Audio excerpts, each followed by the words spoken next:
This episode was brought to you by Surfshark. Initiating moisture.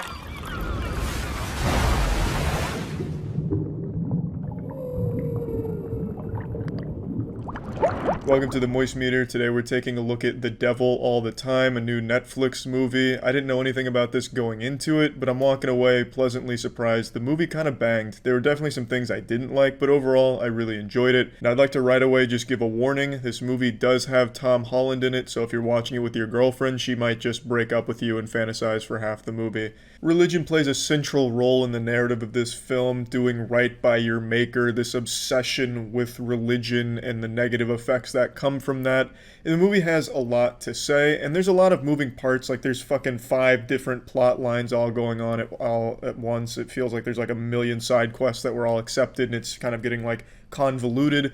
But everything really starts to work itself out, and you see how everything plays into each other. So I don't think the plot was messy or anything. It's just early on you might be a little confused with why you're seeing some things and getting so many fragments of information from so many different angles.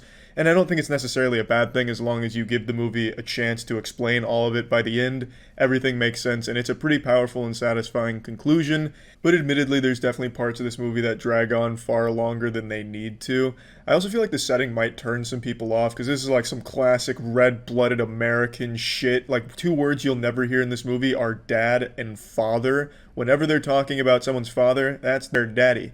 You know, my daddy done stuck his dick in the exhaust pipe of that car, some shit like that. It is like the most stereotypical, God-fearing, red-blooded American dialogue. Now, the cast is absolutely stacked, and I feel like everyone did a great job with their acting performances here. There was no character that I thought, like, blew ass or anything. But Robert Pattinson, he has, like, the weirdest fucking accent I've ever heard in this movie when he's going for, like, his southern drawl. He sounds like if a Dr. Seuss character met the Grapes of Wrath. He just sounds like a Looney Tunes villain on helium. Oh, the Lord don't like daddies who mess around with women that ain't their daddy's wives. Like, it just sounds so silly. It's not bad, and I think his character's still really good, but he just sounds fucking silly. And maybe that's just from knowing his previous work, but even still, it's just something to make note of. Again, I don't think it was like a poorly done performance or anything, and maybe that was even the direction they were trying to take him. I couldn't tell you, but it's just something that I feel some people might be turned off by, just because that does get kind of grating, hearing the word daddy for the 500th time within 2 hours. You forget what the word even fucking means. But again, I don't think it was terrible or anything. I thought it really sold the time period very well. I really enjoyed the narrative overall. I don't really have too many complaints about the narrative. If I had to pick out a couple things, there's a few plot lines I thought were significantly weaker than some of the core ones, but that would be expected with just so much shit going on all at once, that obviously not all of them are going to be that great. I also don't really feel like the narrator did much in this movie. It didn't really add anything. There's a narrator that'll come in sporadically and explain the situation or explain what characters were thinking or going through or experiencing, and I just don't think it did much for anything in the movie at all. He'll just come in and be like, that's when old Willard got the urge to pray, and god damn it, he prayed for anime. And that'd be about it, and then it goes right back into the actual plot.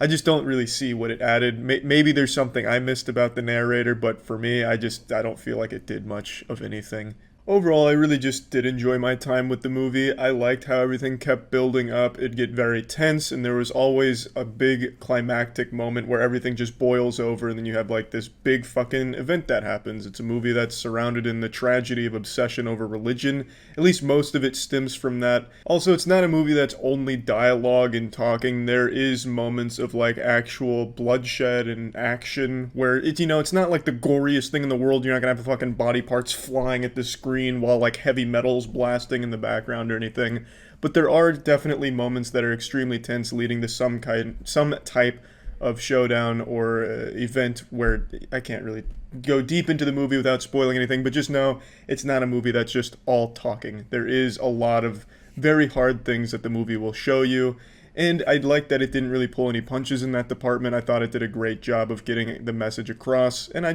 enjoyed my time with the movie. Again, it is kind of a slow burn of a movie that does have parts that drag, but as long as you don't mind those things or can enjoy that journey, I think it's definitely worth the time. I'm plugging this bad boy into the Moist Meter, clocking it at a crisp 80%. I think The Devil All the Time was a surprisingly good movie. I didn't know anything about it, like I said, and shit, I really did enjoy it. So yeah, I mean, that's about it. Now, if you've had the urge to pray and have been praying for a more secure way of exploring the internet, then your prayers have been answered. Introducing Surfshark VPN, baby. Perusing the internet safely is something you should care about. You should care about your privacy, and since you should also think about getting a VPN, such as Surfshark VPN, which comes with so many tools to make it easy to use, convenient, won't interfere with mobile banking thanks to things like a whitelisting feature, which works great for mobile banking. There's just so many options that Surfshark will offer that makes it both easy if you're unfamiliar with VPNs and just great at keeping your data secure. There's never going to be any leaks where you're just all of a sudden broadcasting all your data to every website you visit. Surfshark VPN is very secure. And Surfshark VPN isn't limited to just one device. You can set up unlimited devices onto it and get them all protected. It also hides your IPs. So if you're interested, go to surfshark.deal/penguin. Use code penguin for 83% off a 2-year plan and 3 months for free, or just click the link in the description below and use code penguin for 83% off a 2-year plan and 3 months for free. That's about it. See ya.